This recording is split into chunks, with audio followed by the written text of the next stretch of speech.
तो हेलो प्यारे बच्चों, फिर से मैं आप लोगों के सामने आ गया हूँ फिर से एक नए लेक्चर के साथ, जिसमें हम लोग कंटिन्यू क्लास 10th की वीडियोस को डाल रहे हैं।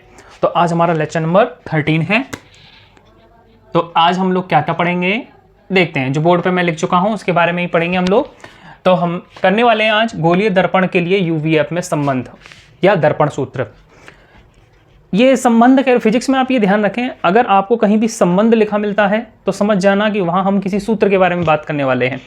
फिजिक्स में सूत्र कैसे होते हैं, मैथमेटिक्स जैसे होते हैं या नहीं होते हैं, इन सारी चीज़ों का हम इस वीडियो में कवर करने वाले हैं।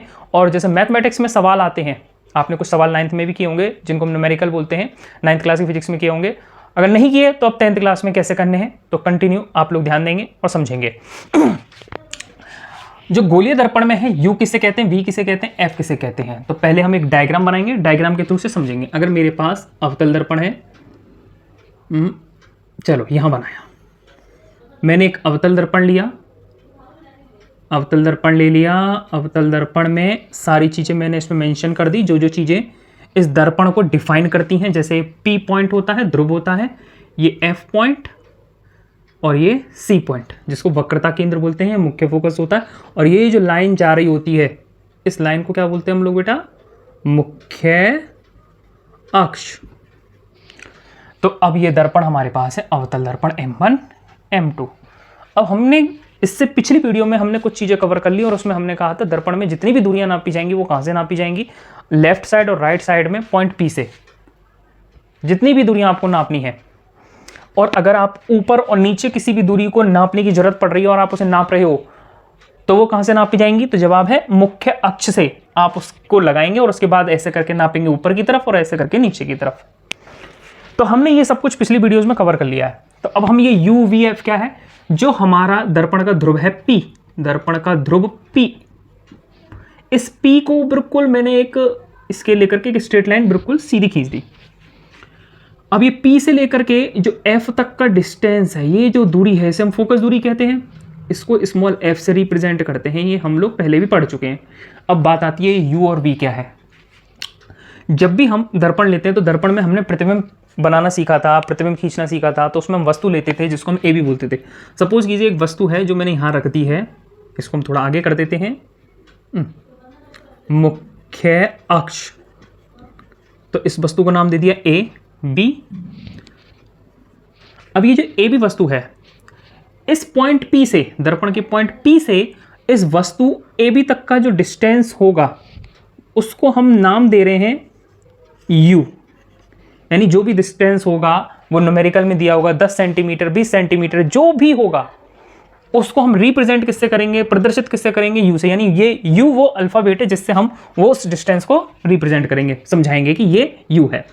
अब आते हैं हम लोग P से लेकर के इसका कहीं ना कहीं इमेज बनेगा। जैसे हम बना लेते हैं इसकी इमेज, हमें पता है एक लाइन हमें सीधी लेनी होती है, सीधी लेनी मतलब मुख्य अक्ष के समांतर लेनी होती है, और जो लाइन मुख्य अक्ष के समांतर चलती है लाइन का मतलब प्रकाश किरण, और ये कहाँ से जाती है, F से।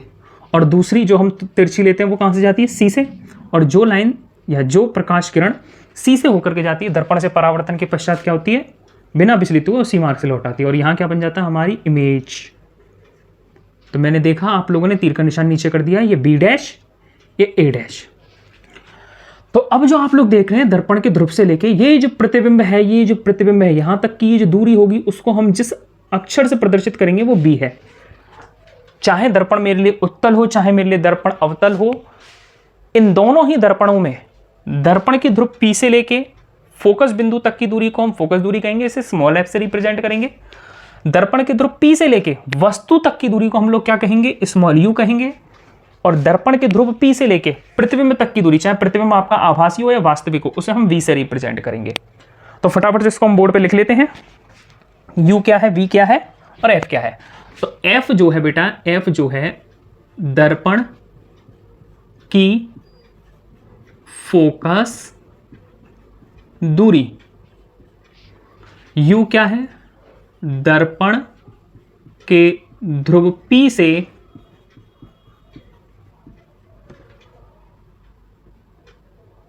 वस्तु AB, जो हम बोल रहे हैं वस्तु AB तक की दूरी।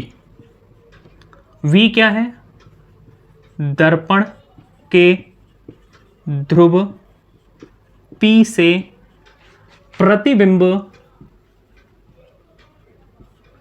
A डैश B डैश तक की दूरी, ये हमने लिख दिया।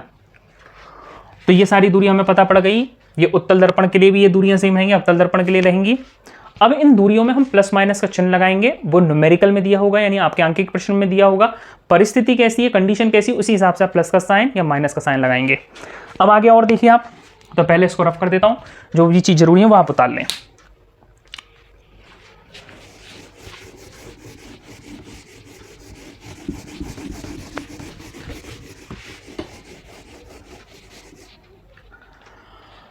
तो बच्चों अब देखें आप लोग, ये दर्पण सूत्र लिखा है। अभी जो मैंने u v और f लिखा था, u v और f बता दिए क्या है। इन तीनों के बीच में एक रिलेशन होता है और वो रिलेशन एक फॉर्मूले से डिनोट किया जाता है। वो फॉर्मूला क्या है? वो फॉर्मूला है 1/f is equal to 1/v plus 1/u। ये फॉर्मूला, इस फॉर्मूले को हम लोग क्या बोलते हैं? दर्पण सूत्र। इस फॉर्मूले को बोलते हैं हम लोग दर्पण सूत्र। इस फॉर्मूले की मदद से हम लोग क्या करेंगे? न्यूमेरिकल्स को सॉल्व करेंगे। न्यूमेरिकल्स में किन किन चीजों के बारे में पूछा जाएगा? या तो वो f पूछ सकता है, u पूछ सकता है, या b पूछ सकता है, कुछ भी पूछ सकता है। तो कुछ ना कुछ चीजें दे रखी होंगी, कुछ चीज मिस होंगी, जो चीजें नहीं दे रखी होंगी वो पूछेगा हमसे और वही हमें निकालना है न्यूमेरिकल में। तो ये जो फॉर्मूला है, यह सूत्र दोनों प्रकार के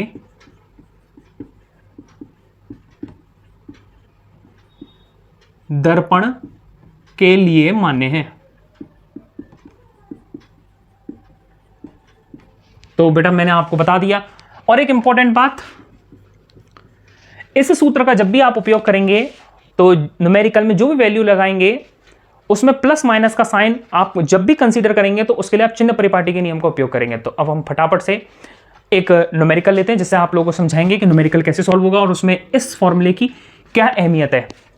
और एक और बात बता दूं बेटा आप लोगों को, बहुत से बच्चे अगर ये पूछ रहे हो मुझसे कि सर ये फॉर्मूला ये कैसे बना, कैसे आया, तो उसके लिए मैं आप लोगों को अगली वीडियो या किसी अलग से एक वीडियो डाल दूंगा। पहले इस फॉर्मूले का डेरिवेशन, यानी कि ये ही फॉर्मूला क्यों आया उसके बारे में आप लोगों के कोर्स में दे रखा था। अब आपके कोर्स में नहीं है, फिलहाल केवल फॉर्मूला रखा है, तो फॉर्मूले से हम केवल न्यूमेरिकल सॉल्व करेंगे। फिर भी मैं एक अलग से वीडियो इसके लिए बना दूंगा कि ये फॉर्मूला क्यों आया। तो देखें जरा, अब हम एक न्यूमेरिकल लेते हैं प्यारा सा।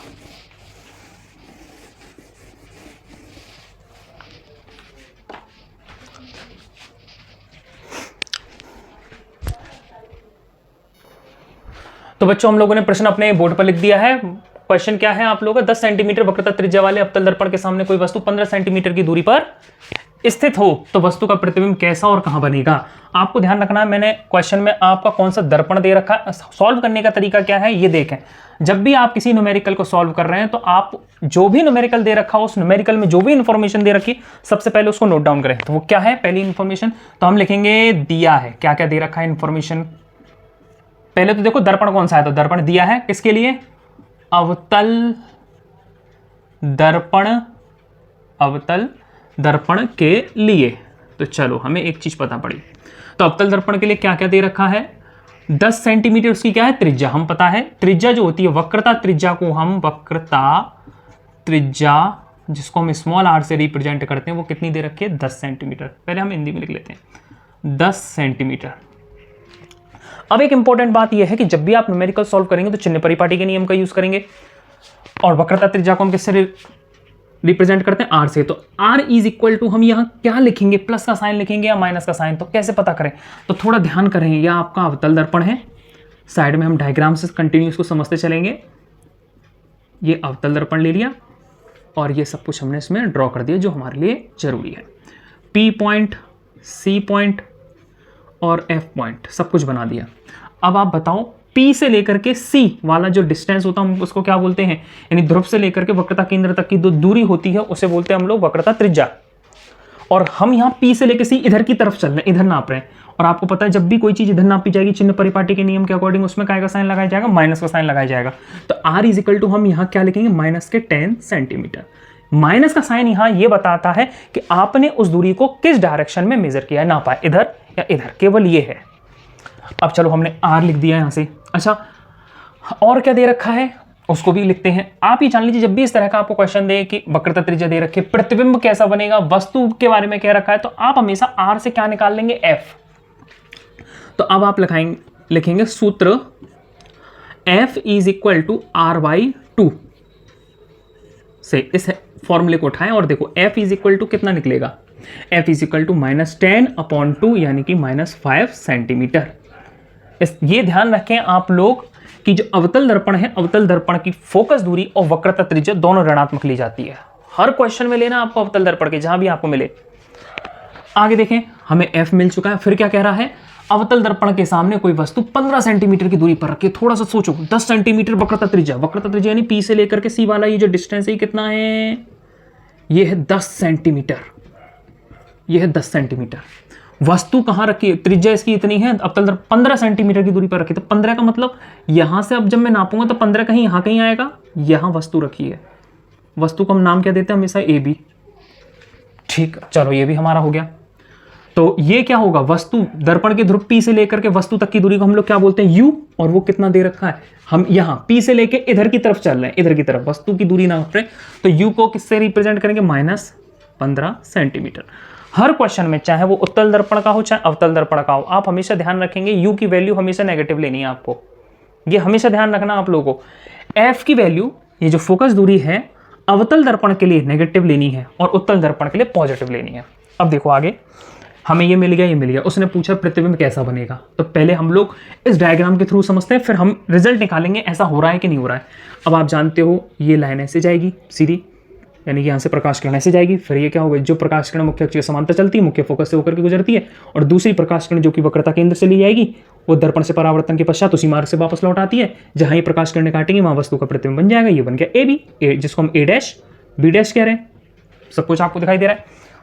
अब हमारा रिजल्ट जो होना चाहिए, देख रहे हो, थोड़ा सोचना आप लोग, ये कितना है, 15, सवाल में 15 सेंटीमीटर दिया है, दर्पण के ध्रुव P से लेके वस्तु तक की दूरी 15। तो हमारा जो आंसर आना चाहिए, हमें कैसे पता पड़ेगा वो सही है या गलत है, वो P से लेकर के कितने के, C कितना है 10, यानी कि हमारा, और ये कितना है, ये F आपने निकाला 5, ये 5 है, यानी 5 सेंटीमीटर से ज्यादा और 10 सेंटीमीटर से कम, यानी कि 5 और 10 के बीच में आना चाहिए हमारा आंसर। अगर ऐसा आ रहा है तो हमारा रिजल्ट का जो भी हमारा आंसर आएगा वो एकदम सही होगा। अब फटाफट से निकाल लेते हैं। तो देखो, बाकी का हम यहां कर देते हैं फटाफट से। तो हमने लगाया सूत्र 1/F is equal to 1/V minus 1/U से, तो 1/F, F की वैल्यू कितनी है, -5, 1/V, V की वैल्यू कितनी बेटा निकालनी है हमें, प्लस 1/U, U की वैल्यू -15। तो इसको जल्दी सॉल्व कर ले, तो माइनस की 1/5। बस अब तो मैथमेटिकल प्रोसेस है, आप मैथमेटिक्स के थ्रू जैसे आप लोग करते हैं ना, भिन्न को सॉल्व करते हैं, वैसे ही सॉल्व करना अब तो आपको। तो अब आ जाएगा 1/V, ये प्लस माइनस 1/15, यानी 15 आ गया। इसको आप इधर ले आइए तो इधर आ जाएगा, यानी 1/-5 ये रहा। अब ये प्लस का हो जाएगा 1/15 इज इक्वल टू 1/V। अब इन दोनों का एलसीएम लो, तो एलसीएम कितना आएगा, 5 और 15 का 15 और 5 के पहाड़े में 15 3 बार, तो माइनस की 3, प्लस 15 के पहाड़े में 15 एक बार, तो 1/V। तो अब जो हमारा रिजल्ट आया, तो रिजल्ट कितना आया अब देख लेते हैं। इसके बाद हम यहाँ कर देते हैं, तो ऊपर आ जाएगा माइनस के 2/15 इज इक्वल टू 1/V, यानी V इज इक्वल टू आ जाएगा माइनस के 15/2। ये इससे कट करते हैं तो अप्रोक्सीमेट जो आएगा माइनस का 7.5, 15 का आधा कितना होता है, 7.5 सेंटीमीटर। अब हम देखते हैं क्या ये रियल में सही है। आप देख रहे होंगे 5 से ज़्यादा आ रहा और 10 से कम आ रहा है, यही हमारा आंसर होगा। यानी कि जो हमारा प्रतिबिंब बनना है 5 से ज़्यादा और 10 से कम, यानी कि लगभग कहाँ बनेगा, 7.5 सेंटीमीटर की दूरी पर बनेगा, ध्रुव से, दर्पण के ध्रुव से 7.5 सेंटीमीटर की दूरी पर। किधर की साइड आप लोगों का, लेफ्ट साइड बनेगा। तो बेटा ऐसे हम बहुत सारे न्यूमेरिकल करेंगे। आज आपकी इस वीडियो में मैंने केवल एक ही न्यूमेरिकल डाला है, और आप ऐसे बहुत सारे न्यूमेरिकल हैं जो अगली वीडियो में मैं आप लोगों के लिए डालूंगा। और जो मैंने आप लोगों से कहा कि ये UVF का ये रिलेशन कैसा है, इसके बारे में बताऊंगा। तो वीडियो में कमेंट जरूर करना कि आपको वीडियो कैसी लगी, और उन बच्चों को शेयर करो जिनको इस वीडियो की बहुत ज़्यादा जरूरत है। Thank you.